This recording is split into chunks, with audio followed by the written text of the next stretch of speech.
everyone. Well, sorry about that. I was lost in the sauce. I was drawing there. Welcome to Wildstorm Wednesday. Who's out there? Who's ready to rock and roll? Let's get some banners rolling in.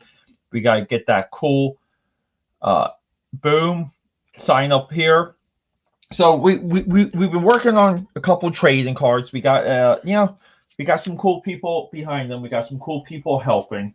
But let's just run through what we're going to talk about tonight because I'm very, very excited. Super excited, super excited. So let's just get into this.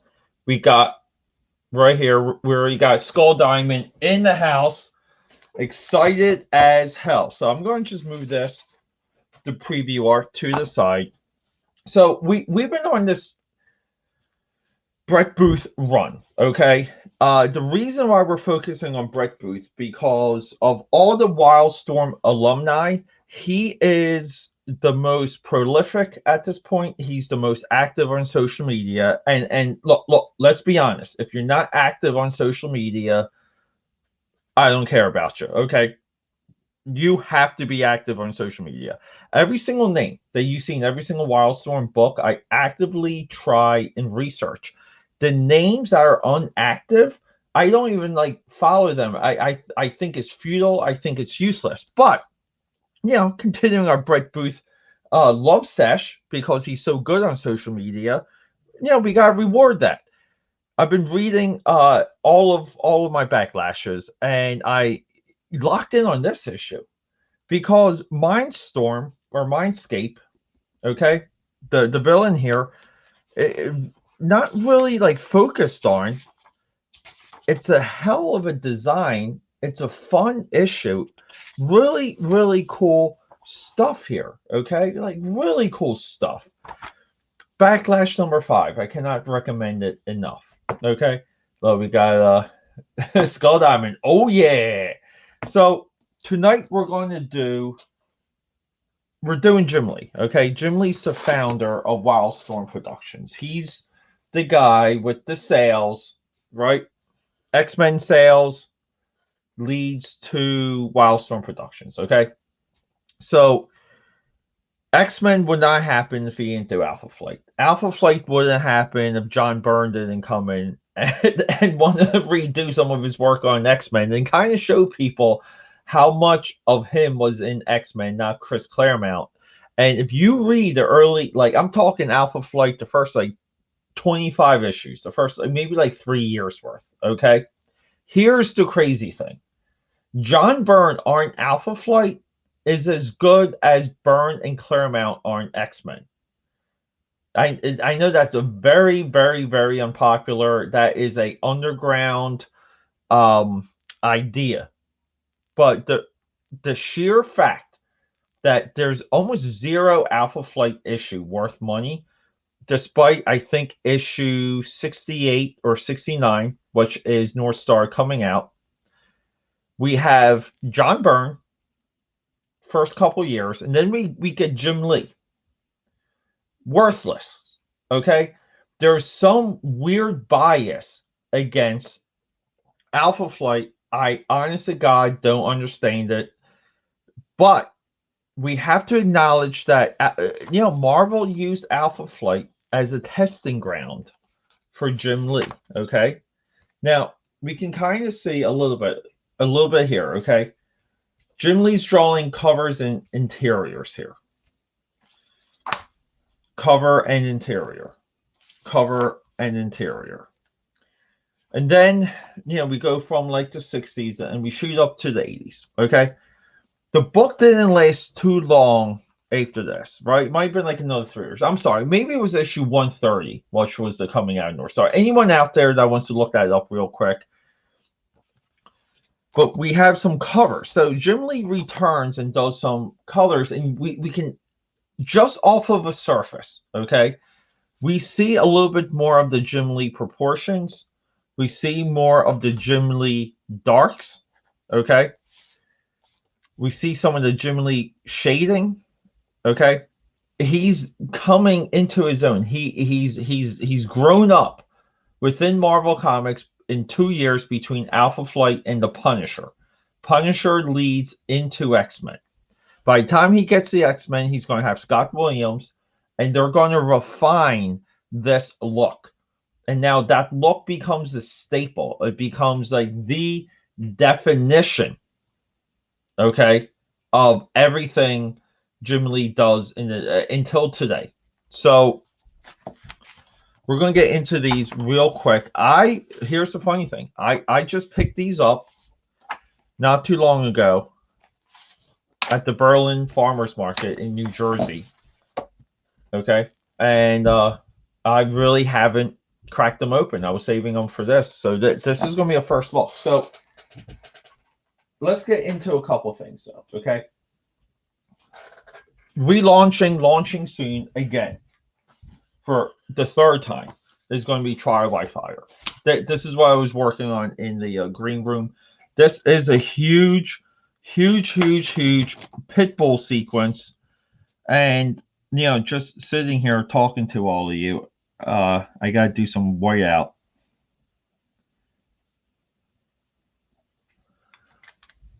Because I'm working on smooth paper that speeds me up. But we're working on Trial by Fire. We have another splash from Trial by Fire. This is from Monday Night Draw and Claw. We have trading card artwork for up here. I'm going to shoot for 3 trading cards for free through the website. This is the first one. Okay, we have another TBF page in progress. We have this makeup art that I'll be broadcasting on Instagram, and then we have another trading card piece here. So we're busy. The 9 to 5 this week seriously hunted me down like a wild animal and kicked my ass. I've been doing crazy early mornings. I've been going in like 5 o'clock in the morning, coming back around 2 in the afternoon. And then kind of almost like preparing for live stream because I have admin work to do when I get home. But also right now, to available on Etsy, we have Uzi Susie. These are 2 of my remaining pages for issue 2. And I am back to communicating with some printers to really get this right. Uzi Susie is a mini comic. It's an independent book. It was meant to be kind of like short print run. But there's a print quality I want with Uzi Susie. So I'll be working on those tonight. So, yeah. So right here, though, I got to get this page done. This page needs to get done this evening. So be on the lookout for Twitter. I'll be doing updates on this. And anyone curious about my process, let me just show this off here, okay? We start here. We end here, and crap, man. I like his face more on this one. Jeez. Wow, his face on the underdrawing looks 100 times better. Jeez. I almost want to redraw it. Yeah, so let's get into it. And quick shout out to over here. We gotta do this. All right. Skull Diamond, find him on Instagram. He's working on some fantastic Trial by Fire fan art. This will be featured in one page. So for TBF, this will be a single page.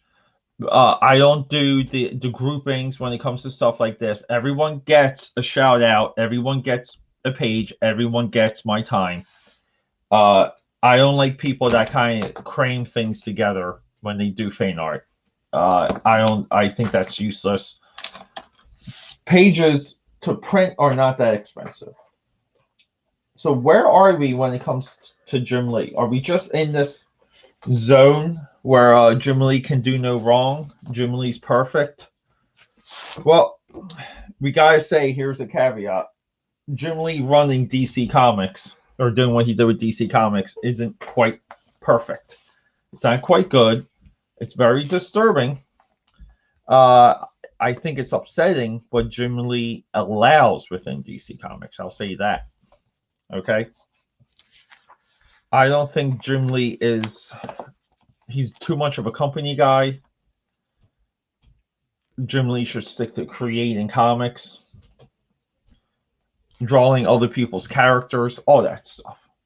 I don't know how great he is when it comes to. So enough about that. Real quick though. So one of the things we'll pick up. Well, Jim Lee has a Carl Potts connection. Carl Potts, I believe, took away the rough spots of Jim Lee and helped Jim Lee move forward. Okay.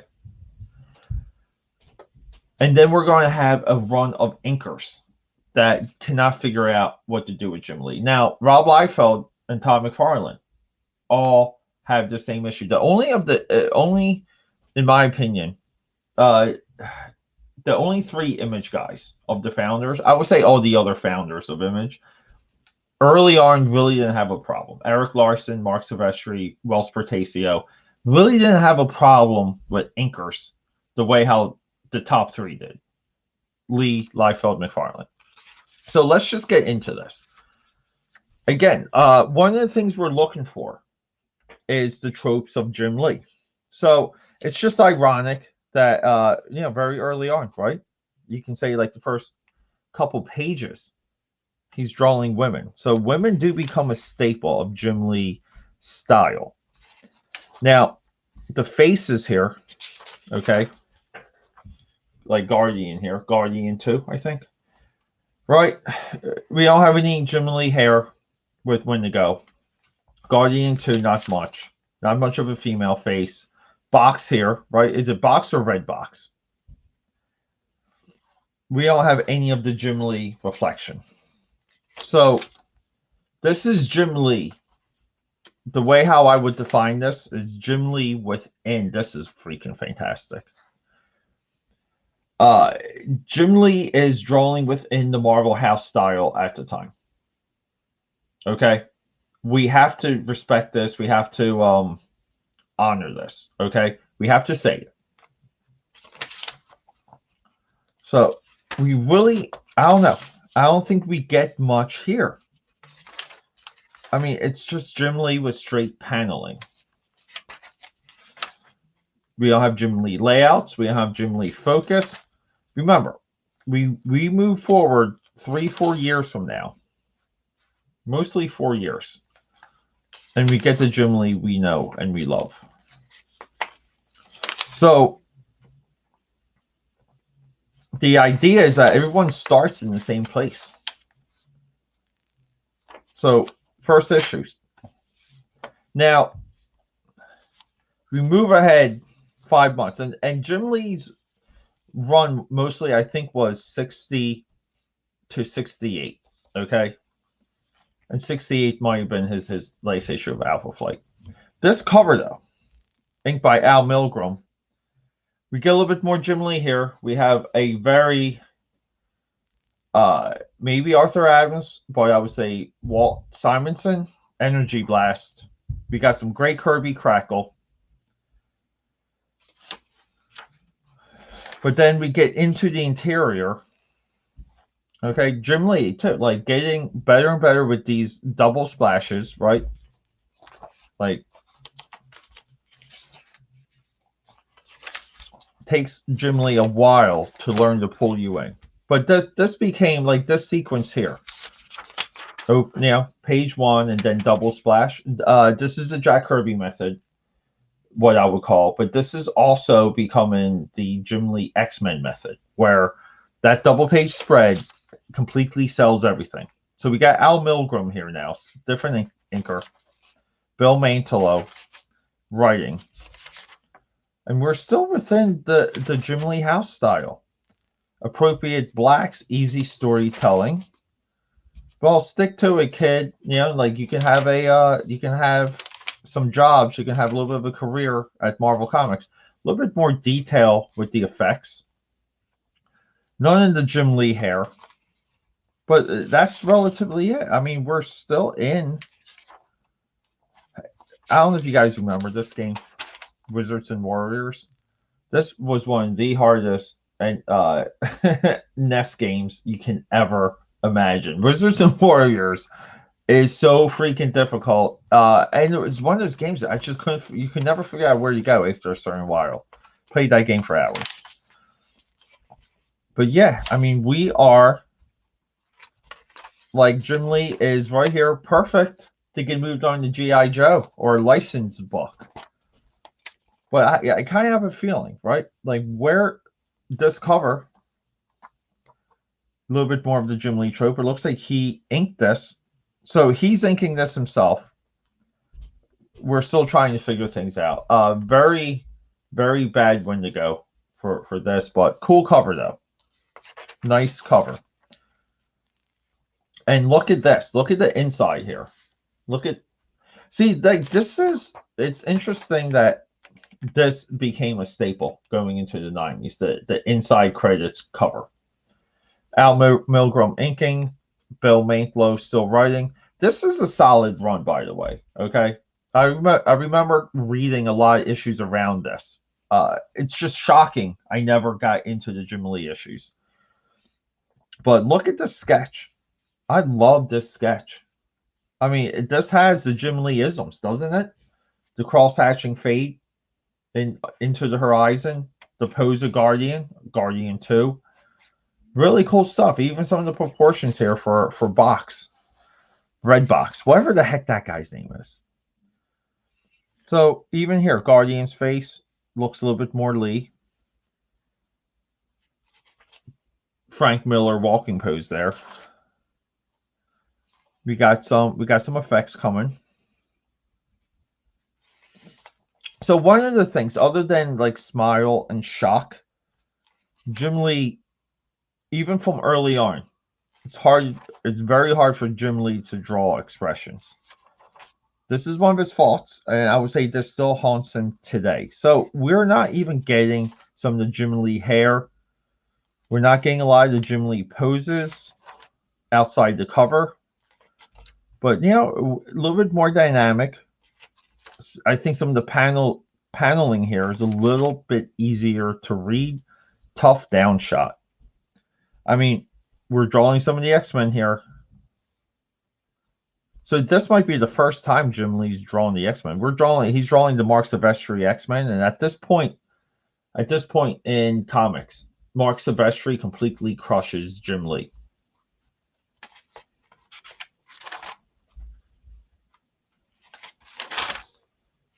Here we go. We got some Jim Lee hands. We got some Jim Lee foreshortening here. Future Jim Lee shadowing. I mean, we see this all the way up into X-Men #1 with Magneto. So we're getting it. It's happening. Here we go. Some nice cross-hatching. This right here, this panel right here could be the birth of the Jim Lee crosshatch. Nice with the hair. Still none of the Jim Lee reflections. We got some of this in this panel too. Again, his profile shots, his twin facing profile shots are developing. So moving on, issue 62. Issue 62. So this is the last of what I have of the Jim Lee Alpha Flight monthlies. Now, here's the crazy thing. We're going to be doing more of these. I'm going to try and get somewhat of a run so I can read through this. So we're not completely done. But we got the Purple Man here. And anyone that hasn't seen the Jessica Drew Netflix show is missing out. And here we go, everyone. Within 1 month, 61 to 62, 1988. I think this might be a very first Jim Lee style splash. We have the fading background with the cross hatching. We got the cross hatching here, the fading with the legs.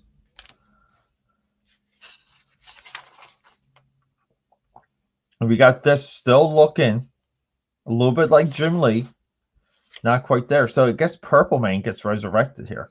So this ground and this texture here Even on the cover. Very reminiscent of John Byrne. We're still missing some of that Jim. Look, no Jim Lee shading here. His faces are coming in. The modeling for the cross hatching, the modeling for the line work is coming more and more. I mean, look at this Wendigo here. That's practically a Wolverine. Remember, Jim Lee's rendition of X-Men is the measuring stick within the Marvel work.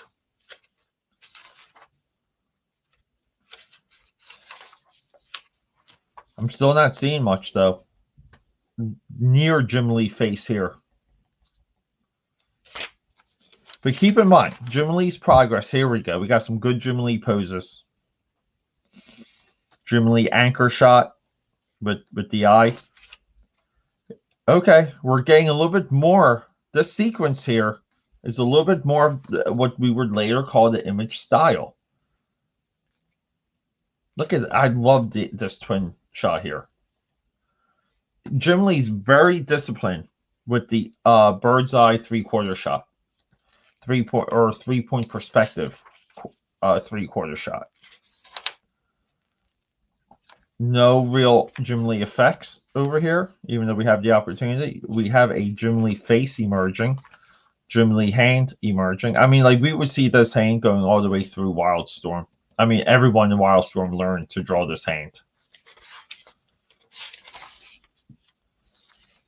So far, profile editor, Bobby Chase. Yeah, right, Box Amok. That red dude must have, his name's got to be Box. And then we have next issue covers it. So the format and the presentation of Alpha Flight is very Epic Comics. It's very Marvel imprint. Again, you know, they're trying to sell books, trying to do things different. So the next ideas of note. So, like I said, September 1988. So we jump ahead to issue 87 cover. We're in August. Let me see here. I'm not seeing the year. Why am I not seeing the year? August 1990. So 2 solid years, right? We got the whiteout really breaking up the line work for Wolverine's chest. I believe this is Wild Child. Jim Lee face. These are Jim Lee bricks. The smoke, the atmosphere in the background, the pose for Guardian. This is Sasquatch, right? Right. No, this is Sasquatch. I said Wendigo earlier. Sasquatch here, complete Jim Lee hair. The quads. I mean, it's there. This cover too, always a little bit tougher to pick out as Jim Lee, but I mean, we got the Jim Lee Wolverine, which this drawing too was later used as a Wolverine cover. And I think that issue might have been drawn by John Byrne. But we have the Jim Lee tech. We're still trying to emerge some of the Jim Lee reflection and metal work. Getting more there. And again, too, like this, issue 89, The Return of the Real Guardian. He does a small Wolverine. I mean, like, this is perfect Jim Lee. This pose, these proportions are relatively Jim Lee's, which we call house style staple. The generation of Wildstorm artists that came up through Jim Lee learned to memorize and to forever draw this proportion. Many of them have yet to break out of that. So, hey, these are valuable. This was a lot of fun. I'm curious about reading some of this for context. I have a couple gaps to fill. I'm going to be filling those. I'm also trying to fill some of my Joe Mad gaps. But yeah, just continuing the focus of Jim Lee. Thanks for hanging out, everyone. I do appreciate it. And you know, like, let's Are